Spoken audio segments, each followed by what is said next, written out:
আসসালামু আলাইকুম প্রিয় দর্শক, অন্য মঞ্চের আলাপ চাইতায় আপনাদের সকলকে আমন্ত্রণ জানাচ্ছি। আচ্ছা, গত রবিবার দিন এই রাস্তায় নামাজ পড়া এই নিয়ে তো ব্যাপক সংঘর্ষ হয়েছে পাঁচ মাথার মোড়ে, মানে 5 পয়েন্ট ক্রসিং যেটা পার্ক সার্কাসে, সেখানে ব্যাপক সংঘর্ষ হয়েছে।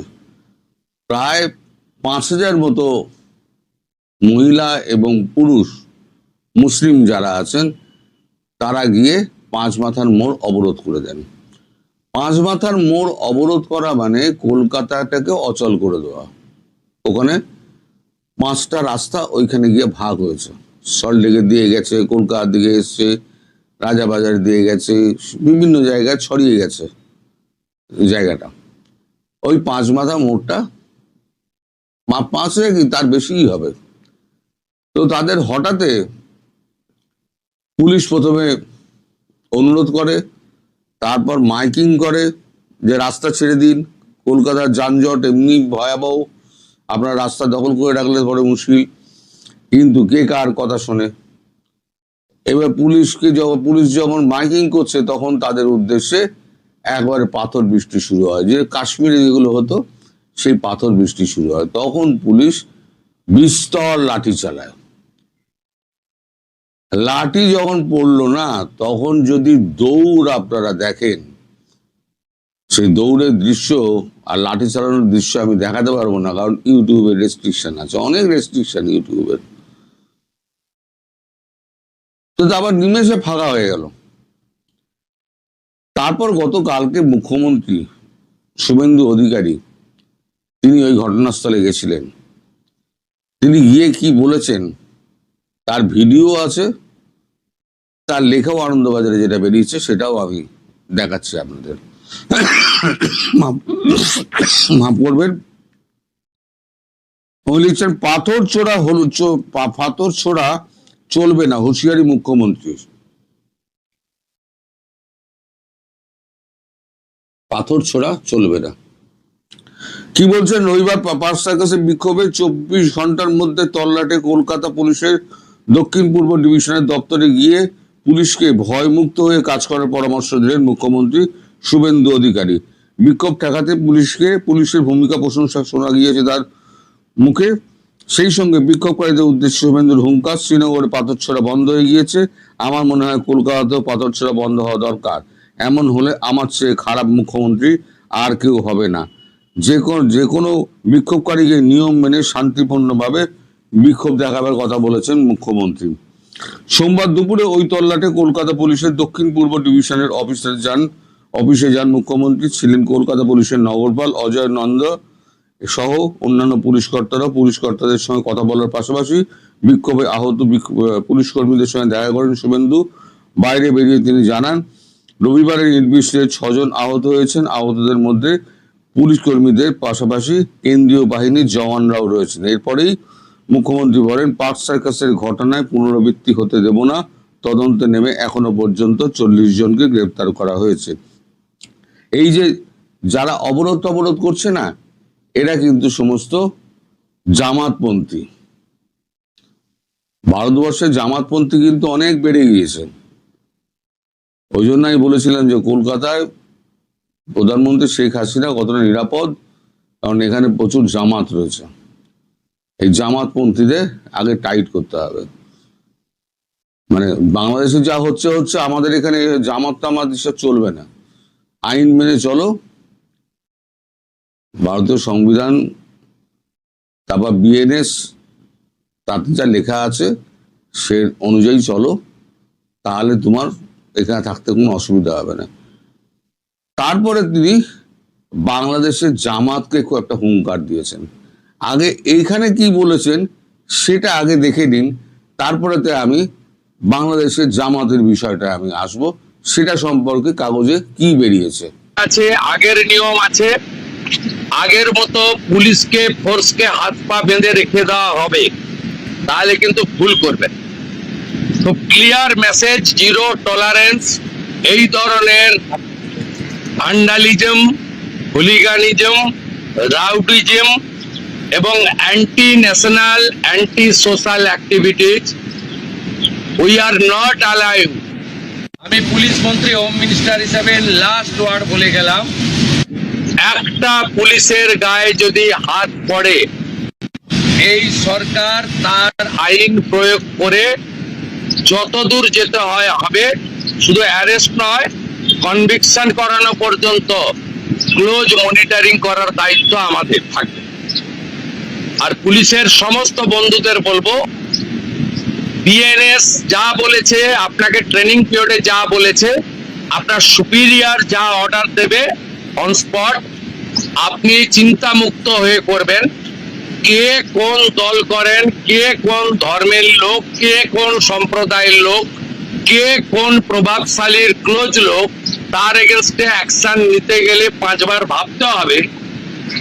আপনারা এই চিন্তা মুক্ত করুন। মাননীয় প্রধানমন্ত্রী বারে বারে বলেছেন, বেঙ্গলে ভয়ে আউট, ভরসা ইন।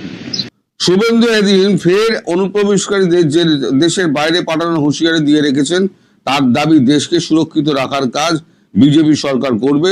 প্রথমে ভোটার তালিকায় ডিটেক্ট হয়েছে, মানে চিহ্নিত হয়েছে, পরে ভোটার তালিকায় ডিলিট হয়েছে, মানে মুছে দেওয়া হয়েছে, এরপর সময় হয়েছে ডিপোর্ট করার, মানে D3।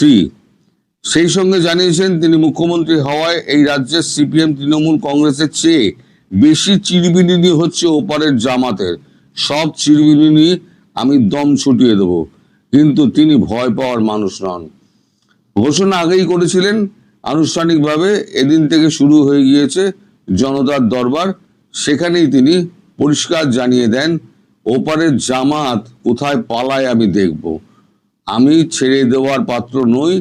যতক্ষণ না পর্যন্ত ওপারের জামাতকে আর এপারের জামাতকে আমি শায়েস্তা করতে পারছি, ততক্ষণ আমি দম ফেলবো না। এটা আমাদের পার্শ্ববর্তী রাষ্ট্রে শান্তি স্থাপন করার জন্য যা যা করার দরকার বিজেপি সরকার তাই করবে। এবং বিজেপি সরকার আমায় দায়িত্ব দিয়েছে, আমি সেই দায়িত্ব আমি পালনে এতটুকু পিছপা হব না। তার মানে বুঝুন, মানে ওপারের জামাতরাও কিন্তু খুব একটা শান্তিতে থাকবেন না। এখন কি হবে না হবে সে তো পরের কথা।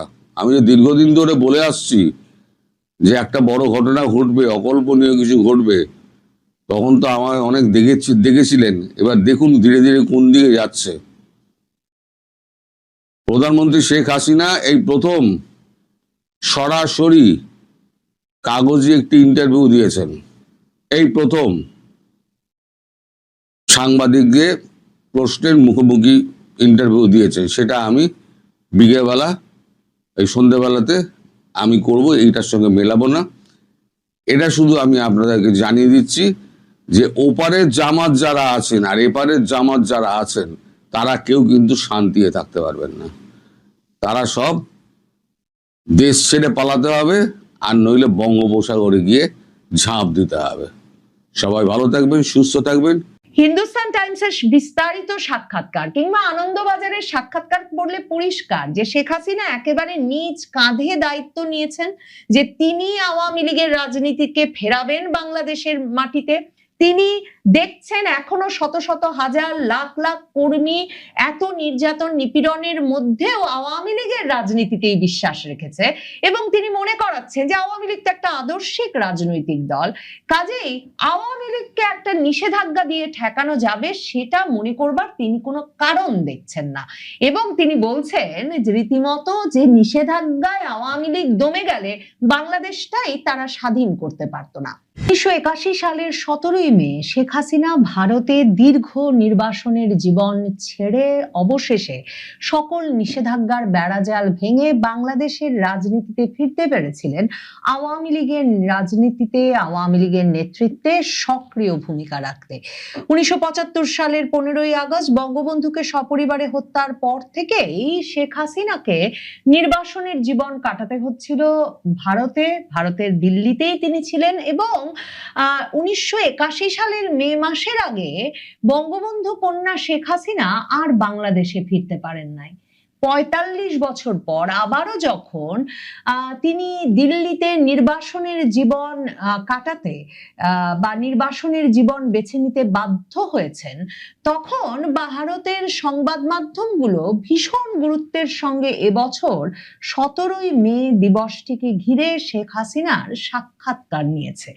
এবং ইংরেজি অনেক শীর্ষস্থানীয় দৈনিকেই যেমন শেখ হাসিনা কবে ফিরবেন, আদৌ আওয়ামী লীগের রাজনীতিকে তিনি নেতৃত্ব দিয়ে বাংলাদেশে ফিরতে পারবেন এমন প্রত্যাশা করেন কিনা, ১৭ই মে আবারও বাংলাদেশের রাজনীতিতে ঘটতে যাচ্ছে কিনা, এসব প্রশ্ন সামনে রেখে ইংরেজি দৈনিকগুলো যেমন খবর করেছে শেখ হাসিনার ইমেইল সাক্ষাৎকারের ভিত্তিতে, তেমনি পশ্চিমবঙ্গের শীর্ষস্থানীয় পত্রিকা আনন্দবাজার তারাও শেখ হাসিনার সাক্ষাৎকার ছেপেছে প্রথম পাতায়। এবং সেই সাক্ষাৎকারে শেখ হাসিনার যেই বক্তব্যটি আনন্দবাজার শিরোনাম করেছে সেটা হচ্ছে মাথা উঁচু করে দ্রুত ফিরবো।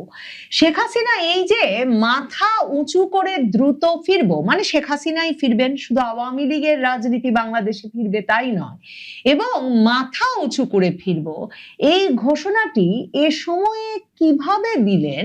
কারণ ভারতের শীর্ষস্থানীয় দৈনিক হিন্দুস্তান টাইমসকে যে ইংরেজি সাক্ষাৎকারটা দিয়েছেন তিনি, সেখানেও খুব পরিষ্কারভাবে তিনি বলেছেন যে খুব শিগগিরই তিনি বাংলাদেশের রাজনীতিতে ফিরতে যাচ্ছেন, বাংলাদেশে ফিরতে যাচ্ছেন।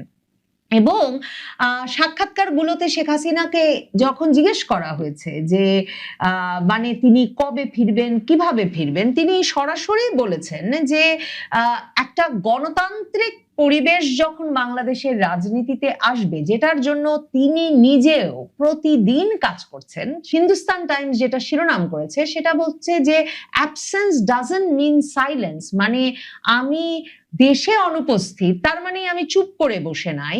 Will return to Bangladesh very সুন, খুব শিগগিরই আমি বাংলাদেশে ফিরবো।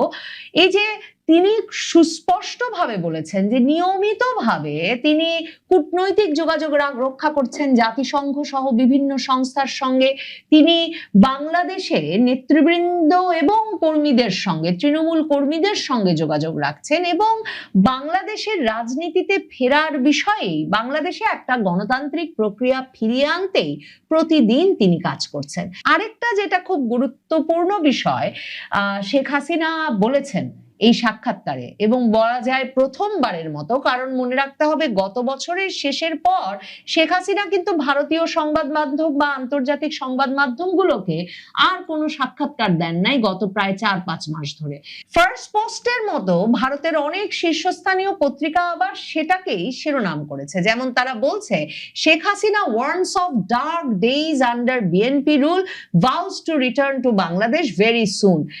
মানে এক রকমের ভারতকে তিনি সম্ভবত সাবধান করতে চাইছেন, তারেক রহমান সরকারের সঙ্গে সম্পর্কটা তো ভালো হবেই না ভারতের, বরং ২০০১ থেকে ২০০৬ সালে বাংলাদেশে শেখ হাসিনার ভাষায় যে উগ্রবাদ ও জঙ্গিবাদের উত্থানের কারণে বাংলাদেশ একটা অন্ধকার সময় পার করেছিল, সেটা ফিরে আসতে পারে যখন বাংলাদেশে বিএনপি ক্ষমতায় থাকবে। এবং তিনি তাতে বলেছেন, এই ইমেল সাক্ষাৎকার গুলোতে তিনি বলেছেন যে দেশে ফেরা কোনো নির্দিষ্ট দিন বা সময়ের উপর নির্ভর করে না, আমরা বাংলাদেশে গণতান্ত্রিক পরিবেশ, মত প্রকাশের স্বাধীনতা, রাজনৈতিক অধিকার এবং আইনের শাসন ফিরিয়ে আনার জন্য কাজ করছি, এটা শুধু আমার ফেরার জন্য নয়। শেখ হাসিনা হিন্দুস্তান টাইমসকে বলছেন দেশের স্বাধীনতা, সার্বভৌমত্ব ও মানুষের কল্যাণের জন্য প্রয়োজন জনগণকে ঐক্যবদ্ধ করে আমরা খুব দ্রুত সেই লক্ষ্য অর্জন করব, কারণ প্রতিটি মুহূর্তই শেখ হাসিনা বলছেন তিনি দেশের জন্য লড়ছেন কূটনৈতিক পর্যায়ে, আন্তর্জাতিক আইনি কাঠামো ব্যবহার করে, এবং বিশ্ব মিডিয়াতেও আওয়ামী লীগ সক্রিয়ভাবে কাজ করছে। এবং শেখ হাসিনা এই সাক্ষাৎকারগুলোতে আবারও মনে করিয়েছেন যে তিনি ১৯ বার হত্যা চেষ্টা থেকে বেঁচে ফিরেছেন, কিন্তু কিছুই তাকে কখনো থামাতে পারেনি। এবং শেখ হাসিনা বলেছেন, মহান আল্লাহ আমাকে বাঁচিয়ে রেখেছেন, তাই খুব শিগগিরই আমি বাংলাদেশের মাটিতে ফিরবো। আওয়ামী লীগের ওপর নিষেধাজ্ঞা আছে, এই অবস্থায় কি করে শেখ হাসিনা ভাবছেন শিগগিরই ফিরবেন, মাথা উঁচু করে ফিরবেন, তার বিরুদ্ধে মৃত্যুদণ্ডাদেশ আছে? এই প্রশ্নের উত্তরে শেখ হাসিনা হিন্দুস্তান টাইমসকে বলেন যে আওয়ামী লীগ জনগণের দল, এই দল বন্দুকের জোরে বা ক্ষমতার আশীর্বাদে জন্ম নেয় নাই। মানে কোনো, যেটা শেখ হাসিনা সবসময় বলেন যে এই দল তো বন্দুকের জোরে বা ক্যান্টনমেন্টের ভেতরে জন্ম নেয় নাই। কাগজে লেখা কোনো নিষেধাজ্ঞা এই দলকে দমিয়ে রাখতে পারবে না। যদি নিষেধাজ্ঞা দিলে আওয়ামী লীগকে থামানো যেত, তাহলে বাংলাদেশই জন্ম নিত না। এবং শেখ হাসিনা বলছেন যে আওয়ামী লীগ তো বারবারই আরো শক্তিশালী হয়ে ফিরেছে। যারা মনে করছে নিষেধাজ্ঞা স্থায়ী, তাদের ইতিহাসের দিকে তাকানো উচিত। এই নিষেধাজ্ঞা ক্ষমতাসীনরা যে কত ভয় পায় আওয়ামী লীগকে রাজনৈতিক শক্তি হিসেবে, তার প্রমাণ। কারণ শেখ হাসিনা হিন্দুস্তান টাইমসকে মনে করাচ্ছেন যে যদি আওয়ামী লীগ সংগঠিতভাবে গণতান্ত্রিক রাজনীতি করতে পারে, তাহলে যে এই দলগুলোর পক্ষে, মানে বিএনপি জামায়াতের মতো দলগুলোর পক্ষে রাষ্ট্রবিরোধী কর্মকাণ্ড চালানো কঠিন হয়ে পড়বে। সে কারণে আওয়ামী লীগকে নিষেধাজ্ঞা দিয়ে রাখা হয়েছে। এবং দলীয় শক্তির প্রমাণ হিসেবে আওয়ামী লীগ সভানেত্রী মনে করাচ্ছেন এই যে লাখ লাখ সমর্থক, শত শত হাজার নেতাকর্মী যারা এখনো বাংলাদেশে আছেন, তাদের বিরুদ্ধে যে হামলা মামলা, কারারুদ্ধ করে রাখা হচ্ছে, নির্যাতনের করা হচ্ছে, তারপরেও তারা কিন্তু ঐক্যবদ্ধ আছেন। এবং তাই দেশের স্বার্থে আওয়ামী লীগের ফিরে আসা এটা অনিবার্য, এটা শুধু সময়ের ব্যাপার মাত্র। শেখ হাসিনা বলছেন যে এমনকি এত নির্যাতন নিপীড়নের মধ্যেও এখনো বাংলাদেশের কৃষকের পাশে গিয়ে দাঁড়াচ্ছে ছাত্রলীগের নেতাকর্মীরাই। এবং তিনি তাই বলছেন যে এই দলকে ঠেকিয়ে রাখা কোনো নিষেধাজ্ঞার পক্ষে সম্ভব নয়। হিন্দুস্তান টাইমস প্রশ্ন করেছিল যে অনেকে তো শেখ হাসিনা ছাড়া আওয়ামী লীগের কথা বলছে, একটা পুনর্গঠন বা সংস্কারের উদ্যোগ কি নেওয়া হচ্ছে, মানে রিঅর্গানাইজ বা পিউরিফিকেশনের উদ্যোগ নেওয়া হচ্ছে? শেখ হাসিনা এই সাক্ষাৎকারে এটাও খুব ইন্টারেস্টিং বলেছেন, নতুন বলেছেন। তিনি বলেছেন আওয়ামী লীগ একটা গণতান্ত্রিক দল, সে তার ঘর গোছানোর জন্য যা করা দরকার সেটা নিজেই করতে পারবে। অনেক সময়ই ষড়যন্ত্রকারীরা এবং রাজনৈতিক প্রতিপক্ষ এই পিউরিফিকেশনের নামে, মানে ঘর গোছানোর নামে, একটা শুদ্ধিকরণের নামে আসলে রাজনৈতিক দলকে পুরোপুরি ভেঙে দিতে চায়। কাজেই এই পিউরিফিকেশন, শুদ্ধিকরণ কিংবা পুনর্গঠন, সেটা শেখ হাসিনা বা আওয়ামী লীগ কোনো অন্য কারো রাজনৈতিক প্রতিপক্ষ বা কোনো ষড়যন্ত্রকারীদের প্রেসক্রিপশনে করতে রাজি নন। সেটাও তিনি এই হিন্দুস্তান টাইমসের এই সাক্ষাৎকারে পরিষ্কার করেছেন। সবচেয়ে বড় কথা, হিন্দুস্তান টাইমসের বিস্তারিত সাক্ষাৎকার কিংবা আনন্দবাজারের সাক্ষাৎকার পড়লে পরিষ্কার যে শেখ হাসিনা একেবারে নিজ কাঁধে দায়িত্ব নিয়েছেন যে তিনি আওয়ামী লীগের রাজনীতিকে ফেরাবেন বাংলাদেশের মাটিতে। তিনি দেখছেন এখনো শত শত হাজার লাখ লাখ কর্মী এত নির্যাতন নিপীড়নের মধ্যেও আওয়ামী লীগের রাজনীতিতেই বিশ্বাস রেখেছে। এবং তিনি মনে করাচ্ছেন যে আওয়ামী লীগ তো একটা আদর্শিক রাজনৈতিক দল, কাজেই আওয়ামী লীগকে একটা নিষেধাজ্ঞা দিয়ে ঠেকানো যাবে সেটা মনে করবার তিনি কোনো কারণ দেখছেন না। এবং তিনি বলছেন যে রীতিমতো যে নিষেধাজ্ঞায় আওয়ামী লীগ দমে গেলে বাংলাদেশটাই তারা স্বাধীন করতে পারতো না। এবং শেখ হাসিনা আসলে ভারত সহ আন্তর্জাতিক সম্প্রদায়কে এক রকমের বিএনপি জামাত শাসনামলের স্মৃতি মনে করিয়ে দেওয়াটাও এখন গুরুত্বের সঙ্গে প্রয়োজনীয় মনে করছেন। তিনি তার সাক্ষাৎকারে বলেছেন যে উগ্রবাদ ও জঙ্গিবাদ শুধু বাংলাদেশের জন্য নয়, পুরো অঞ্চলের নিরাপত্তার জন্যও বড় হুমকি। 2001 থেকে 2006 সালে বিএনপি জামায়াত জোট সরকারের সময় বাংলাদেশ জঙ্গিবাদের নিরাপদ আশ্রয়ে পরিণত হয়েছিল। 63 জেলায় একযোগে বোমা হামলা হয়েছিল, তার ওপর, আমার ওপর, মানে শেখ হাসিনার ওপর গ্রেনেড হামলা হয়েছিল, বিচারক হত্যা করা হয়েছিল, সাংস্কৃতিক প্রতিষ্ঠান ও ধর্মীয় উপাসনালয়ে হামলা হয়েছিল। রাষ্ট্রীয় পৃষ্ঠপোষকতায় তখন যে 10 ট্রাক অস্ত্র চোরাচালানের মতো ঘটনা ঘটেছিল, শেখ হাসিনা কিন্তু এই সাক্ষাৎকারে এটাও মনে করিয়েছেন। এখানে একটা খুব ইন্টারেস্টিং বিষয় আমার মনে হয়েছে যে শেখ হাসিনা কিন্তু নির্বাচনের আগে যখন তারেক রহমান ফিরে যাচ্ছেন, কিংবা ভারত সরকার খালেদা জিয়ার মৃত্যুর পরপর যে তারেক রহমান সরকারের সঙ্গে একরকমের একটা ঘনিষ্ঠ সম্পর্ক গড়ে তুলতে যখন মৈত্রীর হাত বাড়াতে পররাষ্ট্রমন্ত্রী জয়শঙ্করকে তারেক রহমানের শেষকৃত্যের দিন ঢাকাতে পাঠালেন, কিংবা প্রধানমন্ত্রী মোদী ভারতের, তিনি যে তারেক রহমান বাংলাদেশের প্রধানমন্ত্রী হবেন সেটা নির্বাচনের ফলাফলে টের পাওয়া মাত্র প্রথম বিশ্ব নেতা হিসেবে তারেক রহমানকে ফোন করে বসলেন, কিংবা একটা আন্তরিক চিঠি লিখে তাকে স্ত্রী কন্যা সহ ভারত সফর করতে বললেন, তখন কিন্তু শেখ হাসিনা কখনো ভারতকে মানে তার আশ্রয়দাতা দেশকে এটা স্মরণ করার নাই যে এই তারেক রহমানই সেই তারেক রহমান যিনি 2001 থেকে 2006 সালের বিএনপি জামায়াত জোট সরকারের একেবারে শীর্ষ নেতৃত্ব স্থানীয় পর্যায়ে ছিলেন এবং সে সময় ভারতের পুরো অঞ্চল মানে উত্তর পূর্বাঞ্চলীয় রাজ্যগুলোতে সীমান্তবর্তী প্রতিটি রাজ্যে ভীষণভাবে অস্থিতিশীলতা সৃষ্টি হয়েছিল, কারণ বাংলাদেশের সীমান্তের ভেতরে মানে ওই 10 ট্রাক অস্ত্র নিয়ে আসা থেকে শুরু করে প্রশিক্ষণ শিবির এবং আশ্রয় দেওয়ার মাধ্যমে ভারতের বিচ্ছিন্নতাবাদী গোষ্ঠীগুলোকে এক রকমের প্রশ্রয় দিয়ে আসা হচ্ছিল, ভারতের বিচ্ছিন্নতাবাদী গোষ্ঠীগুলোকে শক্তি সঞ্চয়ের সুযোগ করে দেওয়া হচ্ছিল।